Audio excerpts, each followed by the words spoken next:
Hey, this is Damon Brown. You're watching Bring Your Worth TV. Thank you for coming through. I am so excited to see y'all as usual. It's episode 432. So I must like hanging out with y'all. And y'all must like hanging out with me. Again, my name is Damon Brown. I'm an entrepreneurial coach. I help you as a side hustler, a solopreneur, otherwise a non-traditional entrepreneur. And you're watching Bring Your Worth TV. Come to you live on Wednesdays at 1:11 p.m. Pacific Standard Time, Vegas time. You can subscribe to Bring Your Worth TV for free at the link below. Or if you happen to be watching on one of the other platforms, feel free to follow me and connect with me on there. And you can also get the complete Bring Your Worth collection, my latest book, number 27, excuse me, and it contains all the books, almost all the business books from the last decade or so of me supporting y'all, including the bestseller, The Ultimate Bites as an Entrepreneur, Bring Your Worth, which of course is the name of this show as well, and my personal favorite, Build From Now, How to Know Your Power, See Your Abundance, and Nourish the World. Be sure and check it out. It's very much a love letter to y'all since I have been writing books for a couple decades now, probably longer than that. So it's been a little while. But this show just started. This will be the fifth year of the show. We'll have our fifth anniversary this winter. And so for y'all that aren't up on some of my work or aren't up on the origins of Bring Your Worth, now that we have the community here, I want to give a way to kind of encapsulize or what I mean, capture all the discussions that happened before the show, since again the Bring Your Worth series started probably about, hard to believe, about a decade ago, around the time my second child was born, and he's 9. So yeah, it's been quite a ride. So that's my gift to y'all. If you want to go ahead and listen to it, you can listen to it for free right now, right after we finish hanging out over at bringyourworth.tv. You can listen to the link, click, grab the link, get the words in my mouth, grab the link. And also, of course, you can get it at any fine bookstore as well as any audiobook platform. In case you missed it, last week we talked about why you might not be ready for success. It's not a personal attack or anything like that on you, just more about my own particular journey as well as with the hundreds of people that I've coached, where sometimes we want a success. In fact, we know we want a success so bad, and then we're not psychologically ready for it. And so it's three or so different different ways that you can actually prepare yourself for the success that I hope for you. Sometimes we end up preparing for the failure where we'll have a backup job or we'll have another thing in the works, which is smart. There's been cases where I've really scraped my knees because I assumed something was going to happen. So I've been there, done that. The gray hairs are here for a reason. That said, there are times personally when success was coming and it came way faster than I was expecting. And then I was able to take advantage of it just literally by the skin of my teeth because I didn't have the systems or the structures in place to do that. And so that's part of it. It just started raining here in Las Vegas, so I must be dropping some knowledge or must get a good cosign there. So I think it's a good sign. Go and check out the episode. It's about 45 minutes. It's a live show just like this one. You can check it out after we finish hanging out today. Today's show is about wisely protecting your assets. Now, I've gotten more into financial things over the last few years. I think part of it might be getting older, and taking my finances more seriously. I think part of it is that the opportunities that have come up are a little bit more rarefied now, where I'm like, oh, I should go ahead and look into this, or I should consider this. As you get further in your career, I'm about mid-career right now. So as you get further into your career, there's more going on, and then as we'll talk about a little bit more in regards to today's newsletter at joindamon.me and the discussion of the show, as you get older and or as you build things, then more things are at risk. That's just kind of how it works. And or there are people, entities, organizations, whole businesses. I run a few businesses. They're depending on you. That's part of the game. As I mentioned, I have two little kids, and so I appreciate seeing them not have those kind of cares. But that's kind of part of the deal. It's part of adulting, as we say, right? And so if you're going in those positions, then you need to be thoughtful about that. So we're not just me talking about, usually when people talk about assets, we're talking about financial assets. And we're going to touch on that a little bit, with the conversation today. And if you have any questions or discussions about that, feel free to jump into the comments. I'm also talking about resources and general assets as well. And unless you say resources, there's not a whole lot of other words and ways to express it. So we're going to talk about assets today, how you can protect your assets, how you can be thoughtful about creating systems that will protect your stuff, and how you can be a little bit more future oriented. So if you know that things are going a different direction, then it won't totally topple you over. And again, as we mature, there's more stuff on the line. So it's an important discussion to have, particularly with us as side hustlers, solopreneurs, and entrepreneurs, non-traditional ones. A lot of it is on us. In some cases, we're the only ones in our family, or the only ones in our social group, or only ones in the people we're around that are doing the things we're doing. So it's really important that we find ways to protect our assets so we can take care of other people, as well as give ourselves some guidance that we might not be able to get in the outside world. Today's episode is sponsored by QuickBooks. Thanks so much for sponsoring QuickBooks. I've been rocking with them for a while. I mean, back when I was a broke post grad student living in Chicago, and then shortly after that, living in New Orleans. And me trying to get my resources together so I can start my freelance career. My background is in journalism. I have 2 degrees in journalism, master's in magazine publishing. Shout out to Northwestern. And then I hit the ground running, or in some cases, just hit the ground, trying to get into Playboy, trying to get into Spin, trying to get into Smithsonian. I got so many different stories. If y'all been following me for a while, or if we're in the same circles, you know the deal. Going back quite a few years, QuickBooks was there then, and it was a really I mentioned I was broke, so it was a really good, affordable way for me to work on managing my finances and getting my stuff together. And they've been a fantastic partner over the years. I think they're a really good support network because number one, they allow you to do things yourself. So QuickBooks allows you to. It's online now. That's how far back it was. It was before before they were rocking the online thing. Yeah, I'm totally dating myself, but they've been around for a while. So the classic QuickBooks, you could actually buy the software at your Best Buy, or at a local place like that. Now you can go ahead and download it, and or they actually have QuickBooks Online, which you're talking about. They made a special deal with us as far as Bring Your Worth.tv viewers. Y'all get 90% off QuickBooks Online for 3 months. And let's go ahead and take a look and check it out. So hopefully you can see that. There we go. See it right next to my big head. You see the deal right there. It is a limited deal. It's very, very brief. Um, and then, small businesses and solopreneurs. Hello, that's us, right? As low as $2 a month for the first 3 months. That's pretty cheap. People always say it's equal to a cup of coffee. That's You can't even get a cup of coffee around here for $2. That's why I make coffee at home. But shout out to them for supporting it, for supporting Bring Your Worth TV. Tell them I sent you. You can go and click on the link if you want to go and work with that, as well as to help support the channel, because it does help support the channel as well. So again, thank you to them for sponsoring.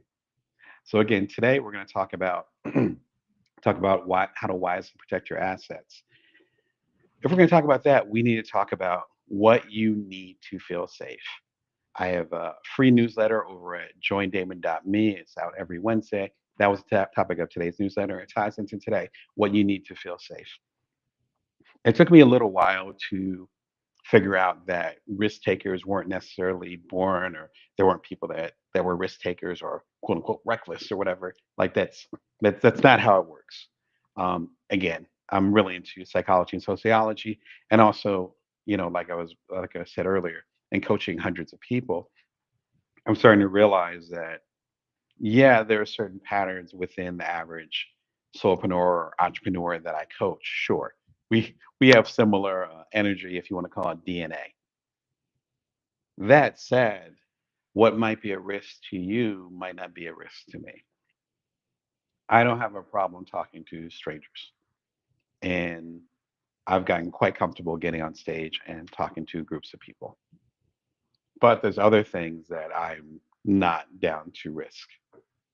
Like I said earlier in the show, I've become a little bit more financially conservative as I've gotten older because there's more on the line. Like I got two beautiful boys I'm taking care of. It's like, all right, you know, I can't, speaking of when I was we talked about earlier when I was in grad school and post grad, I was just worried about myself. So if I was eating, ramen noodles or oodles of noodles every night, then it was fine. But I'm not gonna have that for my family.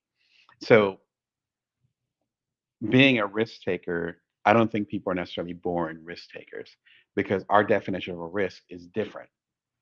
And shout out to Kate Sukul, who I think her book is up here, but shout out to you. Hope you're doing wonderful. She did a great book called The Art of Risk, and came out almost exactly a decade ago. Again, there's links in the newsletter, today's newsletter. And one of the things that her book research, the research in the book came to, and what she started to understand was that risk was completely different for every person. And so you might be comfortable jumping out of a plane, right, and doing skydiving. Some of y'all are my friends. I know who you are. You know who you are. But then you might not be comfortable asking someone on a date. You know what I'm saying? Like it's all different things. What it comes down to, I've found, and I think some of the stuff that Kate talks about in her book gets down to this, is what actually makes us feel secure. What do we feel the need to defend? What's important to us and what's our values? So I can go through my values all day, but one of them obviously is my family. And I love my kids as well as my extended family to death. Would do anything for them. And so if I'm taking a risk financially, business wise, personally, whatever, and they are on the line or that dynamic or those relationships are on the line, then I'm going to be way more conservative than I would be in other areas of my life where they would not be affected or their livelihood or happiness wouldn't be on the line. So my big question isn't what are you willing to risk or what do you feel like what do you feel like might be holding you back from taking the bigger risks in your life? I think the real question is, what do you need to feel safe? For me, family is a big part of it and a few other things. I found that if those things are relatively safe, secure, grounded, because you can't always be 100% safe, but if they're grounded, then I'm way more willing to go to higher heights and push things harder in other parts of my life, such as my career or my financial opportunities. So it's not just about, oh, I'm a risk taker. That's that I don't think that noun really makes sense. You might be a risk taker in certain arenas, but I think you have to begin with the arenas where you're not willing to take a risk and then find out why you're not willing to take a risk. And if you understand why you're not willing to take a risk, then you can do, as we're going to talk about in this episode, do more actions to fortify whatever you need to feel safe. I would argue that the more you fortify that, then the more willing and able and even aware you'll be of the opportunities that might require you to go on a limb a little bit. That doesn't mean you risk everything. I think we get confused about that. As entrepreneurs, as creators, as trying to make an impact on the world, which is so important today. It's always important, as I always say. Again, the show's been on for almost 5 years. I feel like I say the same thing every year and every episode where it's just like, this is the time to take action. Been saying the same thing for 5 years. I don't care what else is going on in the environment. But if you're going to take thorough action, even have the bravery or the awareness to take the action you need to make the world a better place, then you need to know what makes you feel secure. And then to secure those things. We're going to get deeper into that with this episode. I think it's a really important part of the discussion.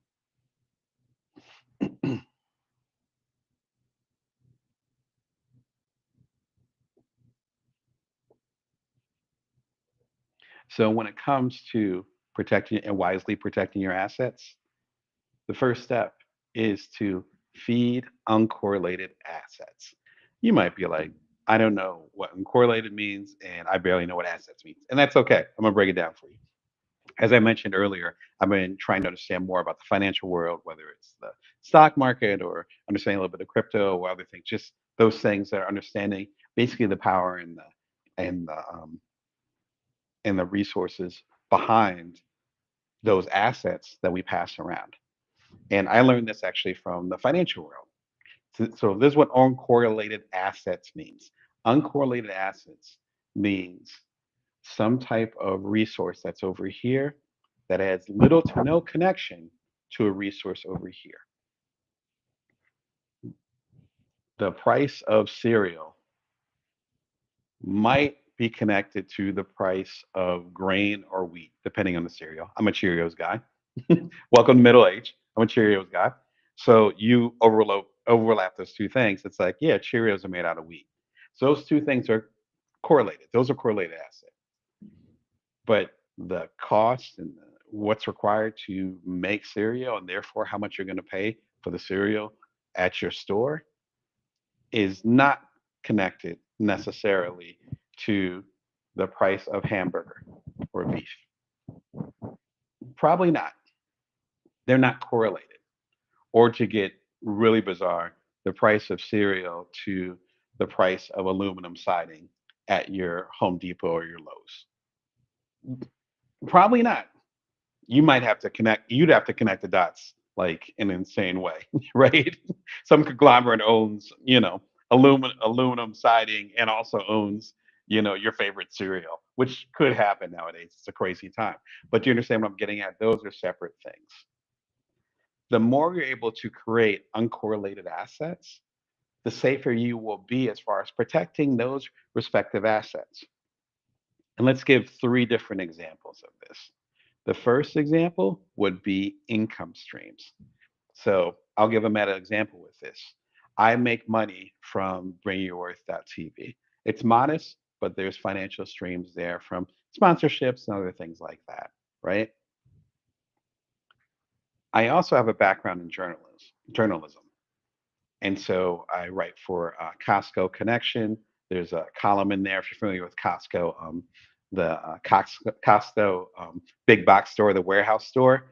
They have a magazine. It goes to a lot of y'all. It goes to like 20 million people around the world or something. So I have a column with Costco Connections that usually runs like once a year or something. We'll get together and I'll do a column connected to some of the stuff I'm talking about here at Bring Your Worth TV as well as with my coaching practice.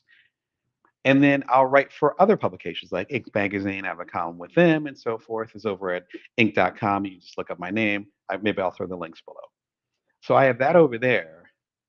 And then I have bringyourworth.tv. The twain almost never meet.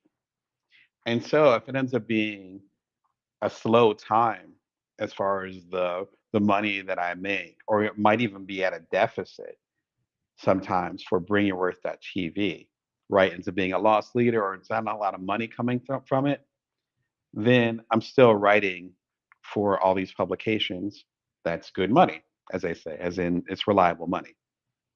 If for some reason I'm not working with Inc. or Costco Connections, or they happen to go through some stuff and they don't want me to write for them for the moment because of financial things, whatever, then I have bringyourworth.tv. So that's what I mean by uncorrelated assets. So if you have multiple, in traditional parlance, multiple income streams, then that in itself creates stability. So right now here in America and frankly around a lot of the world, we've been looking at the at a recession for a little while, like for years. It's probably already happened, but it's probably going to definitely happen within the next year or two. Not financial advice. Again, I got my master's in magazine publishing, not in economics. But you understand what I'm getting at? Three of the headlines, you know what I'm saying.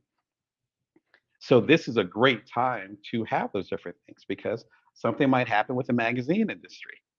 Okay, so that means they might have less advertising, which therefore means they have less money to give to their contributors, such as myself, which means that might go down. But then people might be watching more YouTube or whatever streams I happen to be on with bringyourworth.tv, Twitch, or what have you, and then that goes up. So therefore, I'm able to make more revenue with that. But those things are uncorrelated in the sense of one is not going to directly, if one goes down, the other one won't automatically go down. When it comes to income streams, the more uncorrelated assets you have, the better. I have around 50 passive income streams if I count all my books. I've done 27 books. So if I count all my books and all the different things that I have going on as far as affiliates and so forth. But as far as those that are the most active, as far as if you want to call them passive, then it's probably, including active, I would say about a dozen or so. And they're all in different directions. They're unified, of course, by me doing the work, and they're also unified by the message that I'm talking about here on Bring Your Worth TV. I'm sharing that message, whether it's my books, whether it's in the columns, whether it's here on the show. That allows a level of safety because that means that income is going to be coming from all these different directions. But then one of them slows down to a trickle that's not going to affect the other, dozen or dozen and a half. So on one level, uncorrelated assets, you want to feed them to make sure you have multiple income streams. The second part is when it comes to work, the work that you're doing. I was talking to someone recently, and I was sharing how for me, and it goes back to the risk conversation that we started at the very, very beginning of our live show with I'm I feel more security having many different clients and, excuse me, independent work and so forth that I do that has reliable income rather than depending on one organization, company, conglomerate, corporation, whatever, to give me a check every other week. That feels way more secure. Number one, I've been around for a while, so I've seen ups and downs. I got serious in my career and finished grad school around the time of the dot-com crash. So you can do the math on that. So I've seen the ups and downs, and I'm like, it feels a little bit more secure to have multiple people and organizations and pathways. Again, back to the income streams to work with. That for me is if I have one employer and one day they could be like, hey, Damon, we don't need your services anymore. And then if I'm lucky, I get 2 weeks notice or, you know, right? Or usually people will give 2 weeks notice, but you know what I'm getting at. If you're lucky, you might get a few weeks severance and then some health insurance and maybe a little package on the way out. And then you're on your own. You're back to square one, for lack of a better, better, better way of saying it. If you're doing uncorrelated assets when it comes to your work, that means you have multiple things going on. That means that, yes, if you're a day job person, I am not a day job person. I never have been. I've, amount of day jobs I've had, I can count on one hand. I'm not built for that. It's not the way that I work. Not saying that's never going to happen in the future. I've had some great conversations, and then towards the end, either me or the organization's like, nah, that's okay, because of some of the stuff that I've done with building things on my own and seeing if we're a good match. So maybe that happens in the future. Who knows? But so far, it hasn't worked out. Bless you if you are a day job person. Great. There's people I care about that love their day jobs, they do their thing. That being the only thing, you have one really big asset. And if they change their mind for whatever reason, economically, whatever. I guess that's kind of the point. For whatever reason, particularly out here on the West Coast, where a lot of us out here, including I believe here in Nevada with Las Vegas, we're at will state. So it's like, they can let you go for any reason as long as it's not discrimination that can be proven. Otherwise, they can just let you go whenever. And you can leave the same way. My extended point here is that just have one asset and that asset can turn off at any moment. Not trying to scare you, that's just the reality of it. So building these uncorrelated things. I have a side hustle over here. I always wanted to start this business, so I'm gonna start a small business over here. It doesn't need to make much money at all, but I just want to get it off the ground. Again, we're looking at recession. Like I'm not, Jerome Powell or or Greenspan back in the day. Rest in peace to him. Like I think he passed away, but you know what I'm saying. Like I'm not a prognosticator, but I think the signals are there, and so do the economists. And so this will be the time to shore up your stuff and be like, I want to start this thing. I'm going to spend an hour every evening working on building this business. I have a whole series that we just hung out and did 2 months ago about from starting your business from idea to getting it acquired. You can look in the show notes for that. Just did a masterclass on that, I believe in the month of May. And it's July as we're hanging out right now. So I think it was just 2 months ago. Be sure and check it out. Like it's a vibe. It's worth considering what direction you want to go in and what ways you can kind of shore up that security as we talked about at the top of the show. So when it comes to uncorrelated assets, number one, you have your income streams. Number two, you have your work. And number three, which I think is equally important, is your life slash network. Even recently, I was talking to some folks and they stopped going out with somebody, or, they're not talking to this family member for whatever reason. So they're not cool with them, or they have a certain friend that they don't want to hang out with anymore. And suddenly their whole network is gone. It's like it's gone. It's like, oh yeah, my partner had. Oh yeah, I'm realizing those are all my partner's friends. Now I was like, oh darn, I don't have any friends anymore.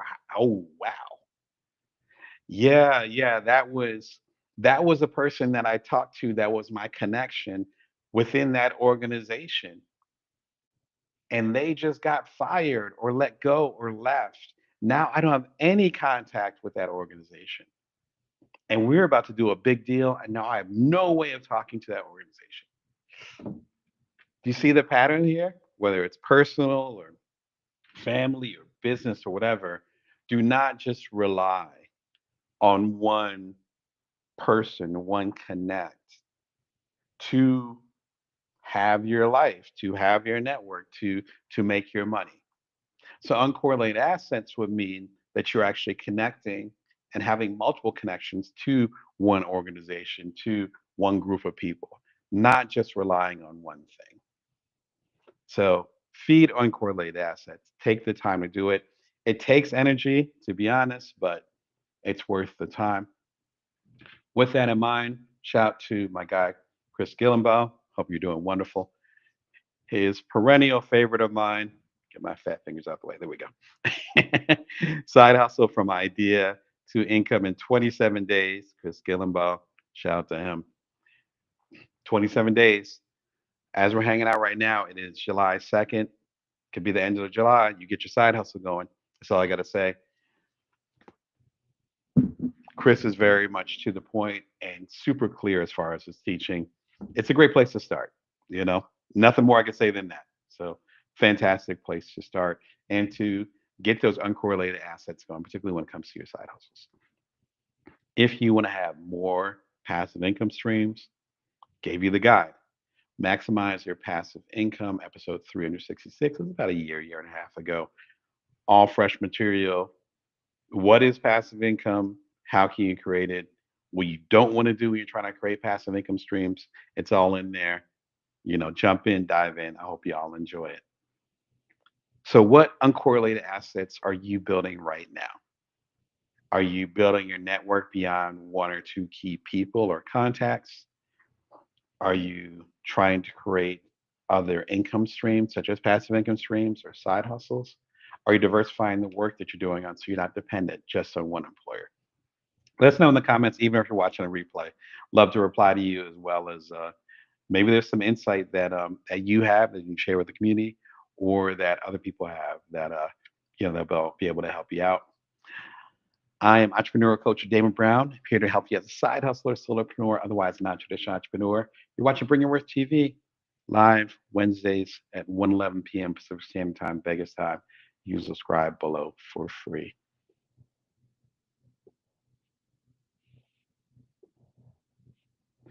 If you want to protect your assets, you have to know your bottom. People will call this your nut, as far as the minimum that you need. What's your monthly nut? If people, that's an old school saying, right? It's kind of like squirrel. So what do you need to squirrel away to have your nut? What's your basics? Even if you want to get more extreme with it, I don't like this term, but your emergency fund, but not just emergency fund as far as necessarily finances, but for other things. So knowing your bottom means number one, your basics for your business functioning. There's basic things that I need no matter what to run my business. I'm working with streaming software. Shout out to Restream, who I'm working with on our live conversation right now. I have other software such as Dropbox and platforms like that allow me to back up. There are certain things I work a lot with Apple software and Apple products. There are certain things where I'm like that is a given. Like I do the annual plans because you save a little bit more on the annual plans, including QuickBooks. You know, the sponsor of this show. The link is below. So that's a little hint where if you're looking at the monthly plans, you're like, I don't know. But you know you want to have it for a year. Switch it over to annual, and you're probably be saving 10 to 20% across the board. That's just kind of like an industry standard. So I got so I know that for the Apple products, for the Drop boxes, for the Restreams or whatever platforms, I know I'm going to use them year in year out. So that's part of the bottom. I might be able to negotiate with them, but it's going to be an expense.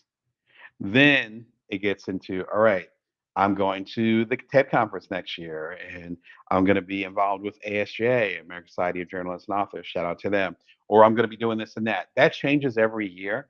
But if I know, like for instance, this past year, I went to the TED conference. I have a recap right here on the channel just from a few months ago because I was there live. You might be able to see my big head in the audience and a fantastic experience. But I talked about the 3 or 4 TED talks that I saw live that made the biggest impression on me. So I shared some of that. But that costs money. Like it's not free, right? So it costs money to go to the conference. It costs money to go to Vancouver. Like you know what I'm saying? Like all those costs, money to eat. And so those things are built into the TED experience. And I've been going to TED for almost 15 years now. So that's built in. What are those things in your business that you absolutely need? It's not negotiable. You getting coffee, at Starbucks or coffee leaf and or coffee bean and tea company. I always get the name mixed up. Or one of them joints, or there's a lot of local coffee places I love. Shout out to Mothership Coffee. Like you're going to a place like that, and then you make your coffee at home instead. Sure, you might save $3 a day, which is nothing to sneeze at. But we're not talking about those things that are flexible. We're talking about those things again. The bottom. This is required. For most of my career in the past 15 years, going to TED was required. For my earlier career, when I was a journalist, going to ASJA was required. I was a board member for about 6 years. I have to go. It is required. You know what I'm saying? So that needs to be built into the finances of it. It needs to be built into the structure of it. And then we'll get into that in a second. But it also has to be built into my lifestyle of it. Again, I got 2 little kids. So me with my former partner working things out and all that as far as the coverage of my kids, like doing that, that was required. That's part of the bottom. That's all part of the bottom. And then if I know that I'm gonna be away for a TED is like a week. It's like 5 days, but it's really but traveling ends up being a week. So I'm gonna be gone for a week. So that's a week where I don't have coaching clients, where I'm not consulting, where I'm not writing. You know what I mean? The aforementioned Inc. magazine column or Costco connection column or anything else. I'm busy on the floor, connecting with people at TED. Shout out to y'all. So then there's a loss there. Can my finances or my setup or my structure handle that loss, right? So that's part of the bottom is knowing your basics for business structuring. Another part of your bottom, of course, is understanding what you need for food and shelter. I have 2 growing boys at this point. Both of the boys, depending on the day, eat more than I do, and I am not a little guy. And so that becomes part of the food budget. My food budget has ballooned in the last few years, right? They're not little kids anymore. They're slowly becoming teenagers. So that's part of the food budget. Part of the shelter budget is I recently changed residencies. So it's a different vibe here. So that's part of the budget. What is that bottom line that you need? If you work backwards from there, then you might be able to make moves to make sure, number one, that bottom line is covered, hopefully. Sometimes we have our rough moments, but hopefully that's covered. And the second thing is that you have a baseline, and if you're above that baseline, then your business as well as your food and shelter will be fine. And of course, the last part, which gets more into traditional financial stuff, is making sure your emergency fund is covered. What I've been told, again, I'm not a financial planner. I've been sharpening my finances well into this past decade.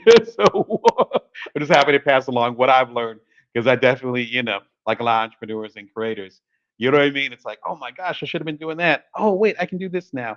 In fact, it's an exciting time, which I'm excited to. That's one of the reasons why I want to do this program, this particular show and episode, because there's so many things that I'm learning. I want to go and pass them on. So if you've learned this already, that's fine. If not, that's okay too. You can pass it on to somebody else. But when it comes to having an emergency savings, actually have something liquid, the financial recommended thing is 3 to 6 months. And when they talk about 3 to 6 months, which was a fascinating idea of it, I always looked at it as having 3 to 6 months where you're good to go and you're still living your best life and you have 3 to 6 months of that. No, 3 to 6 months of emergency fund actually means without the discretionary spending, which sounds obvious when I say it out loud, but that's an important part of it. So you might be able to, if you do not have an emergency fund, you might be closer to having an emergency fund than you think. So the bare bones is the food, the shelter, and for business owners like ourselves, being able to keep your business going. But so if you can figure that out, 3 to 6 months, then you'll be within the the safety zone of most financial planners, which is fantastic. So if this is something that I've been in a situation where it looks intimidating and you're like, I don't know how I'm going to get into it, such as the stock market or other things, a lot of things I've got into over the past decade, the barrier to entry is actually a lot lower than you might think.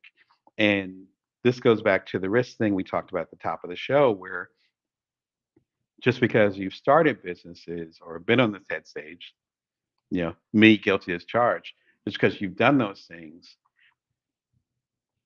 that doesn't mean that you're automatically a risk taker and or aggressive in other areas of your life. So I think it's important to take a look at your life and be like, where are those areas where I can go deeper? Where are those areas where I can show up more? And where are those areas, frankly, where I feel intimidated? And then get the support you need. I've talked to financial planners that actually end up helping a lot. I talked to friends and loved ones and been honest about what I wanted to get to as far as with finances and the gaps and the challenges I need to get over to get there and how I could maneuver that. And I think it's important to have those honest conversations with people that you trust. Passing that on, when it comes to knowing your bottom, there's a lot of things we can do once we figure out what our basics are. And I've had so much transition, so much change in the last few years. It's been beautiful to kind of go back to square one and be like, oh, wait, what do I actually need? Do I need to do it this way? Well, no, actually, I can do it this way. And then that allows me to do more of this and more of that. So it's almost like finding out your priorities and your values, and then making sure that wherever your resources go, they reflect what your values mean. I'll get off my soapbox, but such an important revelation for me, particularly since I'm independent. So we don't always have those kind of conversations or guidelines because we don't have the corporate structure. We don't have the automatically matching the 401k here in the United States in corporate environments. We don't have that as independents. We don't always have access to those financial planners. We don't always have access or understanding of the forest for the trees because we're just trying to make sure that we make an impact on the world.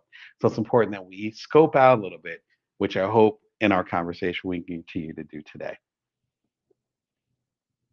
If you're trying to figure this kind of stuff out as far as knowing your bottom, Marie Forleo, hope you're doing fantastic. Everything is figure outable. And I love this. I'm a kid of the 70s. This is very much a looks like all the books that that came out in the 70s. I think she's a similar age of me, so I know what she was trying to do here. Marie Forleo is a fantastic coach, kind of considered the Oprah of her generation, aka my generation. And she came from a very humble background in New Jersey. And my folks happen to come from a humble background in New Jersey. So there's a beautiful commonality there. I interviewed her around the time this book came out. God, probably I don't know, 6, 7 years ago, but a really, really good book. She talks about her beginnings. What I like about the book is in the first few chapters, she talks about her journey, and you realize you actually do not need much. You don't need much. Not saying you don't deserve more, and not saying that you should strive for more, thrive or strive for more. What I'm saying is that you realize you don't need much.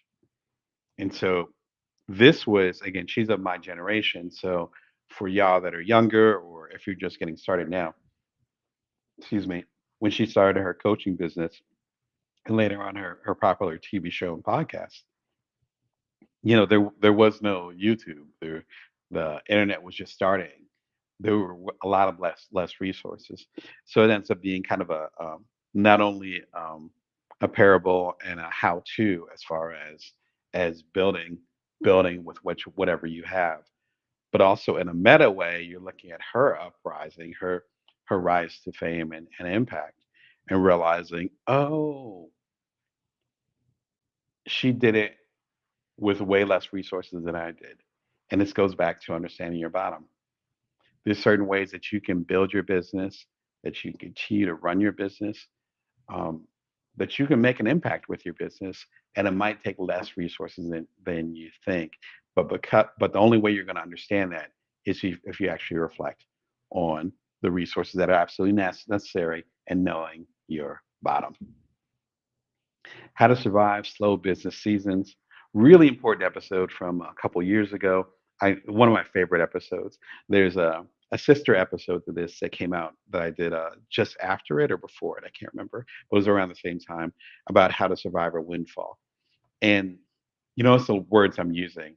Like I'm using survive a windfall in the same way that you survive a slow business season. And they're both extremes.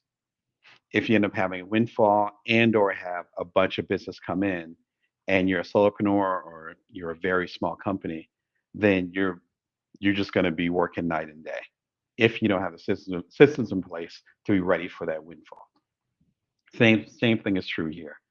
If you don't know what your bottom is and what you absolutely need to run your business, like again, I just went over my books over last month and now I truly understand. I do it regularly, but now at this moment, truly understand. I'm like, these are the numbers I need for my business to continue. And they end up being way more humble than I thought they were because they end up being a subscription here. And I used to need this here a year ago, but I don't need it anymore. Go through that evaluation and you're like, oh, wow. Now, luckily, knock on wood, it's not a slow business period for me, but those things come in cycles. Everybody has a turn on the wheel of fortune, as they say. So whenever there is a slower period or it's a quiet period or whatever, again, you don't even have to do anything wrong. It's just the way that things work. Could be the economy, could be, the reading of the tea leaves. Like, who knows? I've been an entrepreneur for years, decades at this point. It's like, I don't know. No one knows. That's a secret. But they do come. I know with confidence that my business is as lean as our fancy word that we used to use in Silicon Valley. My business is as lean as possible.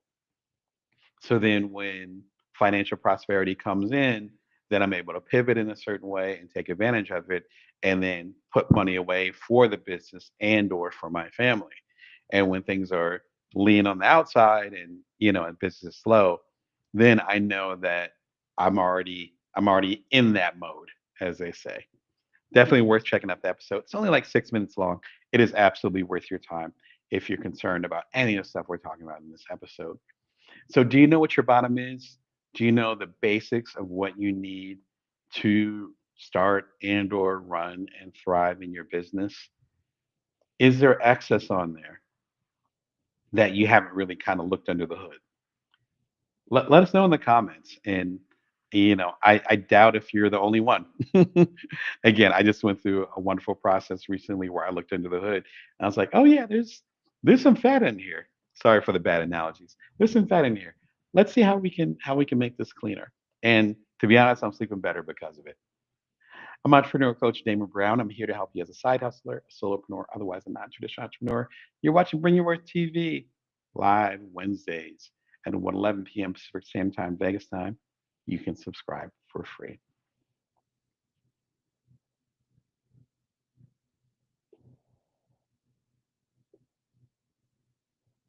And if you're going to be protecting your assets, we have to talk about seeing the patterns in the work that you're doing. Because if you don't see the patterns, then it's easy to get a little bit confused. There's two types of patterns that I think we can heed when it comes to protecting our assets and making sure that we're okay. There's the business patterns and there's the personal patterns. The business patterns are a little bit easier to find. Business patterns are okay. I have less revenue and or invoicing, whatever your terminology is for your business. I have less of that during the holiday season. And here in America, that would be, we call the holiday season from Thanksgiving, which is in late November, all the way to New Year's, which here is January 1st. So holiday season is here like a 5 week period. Everything kind of slows down here in America. People take a lot more vacation. People take a lot of, yeah, people, there are certain government federally sanctioned days off, such as Thanksgiving Day, such as which is considered um, in some ways the birth of America or the beginning of America, aside from the Declaration of Independence. So you have that. It's called America Day, aside from a couple other things. Um, so you have that day. You have certain other certain holidays, and so there's a lot of it's kind of a patchwork. So depending on the type of business that you have, then your business could slow down rapidly or it could speed up. I used to write about video games for Playboy, the New York Post, ARP, the magazine, Family Circle, Spin Magazine, a lot of publications. And that by far would be the busiest time for me as far as being an independent freelance video game journalist because all the major games will come out from, they call it the AAA games, would come out from around early October to end around the holiday season. But that's because a lot of people had time off, and that would be, and of course, a lot of people that were into video games were under the age of 18, which meant that their parents were buying the games. If they were going to buy the games, they were more likely to have them as gifts under their Christmas present or, have it for one of the days of Hanukkah or, one of the days of Kwanzaa, all the different holidays, all the holidays. It's even as far as the Hindi holidays. Shout out to my Hindi folks. Like all the holidays are kind of crammed into this November, December period of time here in America. But that meant the reverse in, say, late winter and springtime. And that would mean that there will be less games coming out, or at least less major profile games, right? And so if it was less major profile games, then I was getting less work because the publications were doing less video game coverage because the people themselves weren't as interested in reading about video games as back when they had magazines, reading about video games because there weren't any major video games coming out, and that becomes a cycle. So I remember it was a handful of years. I'm embarrassed to say, handful of years where I'm like, why am I broke? And it's like springtime. Like I can't do anything. It's like post grad. And it's like, oh man, it's November. I'm balling. All right. And it took a while to be like, oh, because it's based back to the correlated and uncorrelated assets we talked about very early in the show. Feel free to watch the replay if you missed it. And so those are correlated assets, correlated to my bank account, direct correlation, right? Not uncorrelated, directly correlated. So that's the business season. What are the business seasons in your work? I know that with some of the financial uncertainty that we're experiencing right now here in the states, and of course some of y'all overseas are experiencing that too. We've felt that since the beginning of the year, and so a lot of my clients have been a little bit more wobbly as far as committing to high-end projects. Mostly the corporate clients. My independent clients or people that I consult for or coach with are actually turning things up because they're like, hey, there's a lot of stuff going on in the world right now. I have a really big opinion about it. Damon, help me get this out. Whether it's me ghostwriting, as far as the traditional writing that I do, helping people with their keynotes, because I do a lot of keynote speaking or help people with their keynotes as well, or helping them get their business off the ground because they see right now is the time to have that discussion. I need to get involved. That's part of the pattern. And so, on the different businesses that you're about to create or that you're involved with right now, what are the patterns? The second pattern, which we often forget, is actually the pattern of personal. So what does that mean to your personal life, and how does that reflect what assets you need to protect? For instance, as I mentioned, I have two boys. They're almost 12 and 9. And so if we went back to the time machine, and you can do that, you can watch the you can watch the first or second or third or whatever episodes of Bring Your Worth TV. You can literally go back in a time machine and see me back in late 2020 when this whole show started, and my kids were 5 years younger, so they would have been approximately, wow, yeah, math is not my friend today. Five, what is that? 7 and 4. Wow. Time flies. Holy moly. So when I started this show, they were around 7 and 4, approximately, depending on the time of the year. So they're 7 and 4. So the amount that I could do business wise, personally, yes, and also business wise, it was a totally different container. Me doing some of the ambitious stuff that I'm doing now, like having month-long master classes and reimagining the show. And there's stuff I've been working on behind the scenes that I cannot wait to share with y'all. Working on for months, probably approaching a year on one of them. I'm just doing it, working behind the scenes and all that stuff, while also ghostwriting for other folks, while also being a keynoter myself. Just had a keynote a couple months ago, and all these different things. All that variety, since I'm a stay-at-home parent, having a 7 and a 4 year old. My 4 year old, I think he had just started preschool. So he was just starting to get out of the house. Like, it's a different environment. If you're dealing with getting older, and you're like, yeah, I don't want to work as much. I have older relatives that are like, yeah, I want to continue to do my business, but I don't want to put the hours in like you do, Damon. It's like, yeah, okay, that makes sense. But you have to design around that. If you're dealing with health changes, if you have somebody else you're taking care of, I know, I love y'all. You know, there are folks that are taking care of their partner or taking care of people that they care about through a difficult time. You're going to be on the road doing keynotes. You're going to start a business then? No, of course not. So understanding the patterns in where you are and what season you're in your life. And I think that's such a key part of it, because sometimes we get really focused on a particular idea, or we have a vision, myself included, a vision on how we expected things to be. And then we stick to that vision, which is admirable, has its benefits. Again, I'm guilty as charged with this one. The challenge is that sometimes the environment or the season changes. I planned on doing this, and then suddenly this other thing happened, or this personal thing happened, or the business environment changed. There are folks that I know that are changing their business plan just based on the financial uncertainty that's happened since the beginning of the year. That's not cowardice. That's not giving up on a dream. It's not a dream deferred. No, it's actually smart, because then you have a chance to actually reconfigure it and maybe even modify your dream based on this new environment.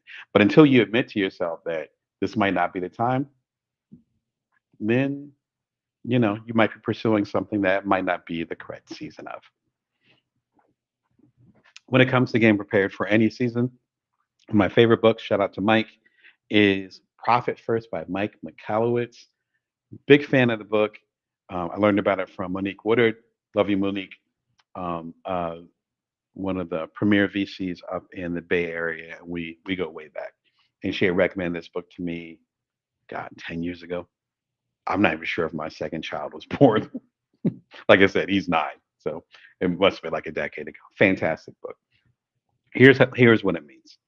It's basically a financial system that allow you to, when you get a check, to put it into the appropriate buckets. If you want to go old school, appropriate buckets, so that you have financial security throughout the year.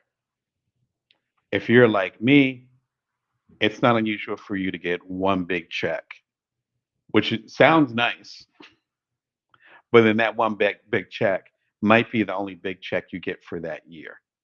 And so then you have to, again, speaking of math, you have to learn how to divide really quickly. Okay, so I got this check. Let me divide that by 12 to make sure that rent slash mortgage is taken care of, make sure my kids can eat, make sure my business is running. Again, back to the previous segment about knowing your bottom, like all those different things. This is a guidebook for folks like us who, in most cases, are not getting a check every other week. We work on commission, we work on project basis with consulting, or we work based on royalties and or affiliate marketing, those things that can ebb and flow. This is addressed to folks like us. Fantastic book. I do not have my physical copy. I think I just have it on digital, but I do plan on getting a physical copy. If you wanted more specific interest in profit first, I know that he's partnered with different authors and or experts to have profit first for the different types of trades and or work you've been doing. I, I seem to remember one that was just promoted about a month ago that was like profit first for RNs or nurses. Like so very specific.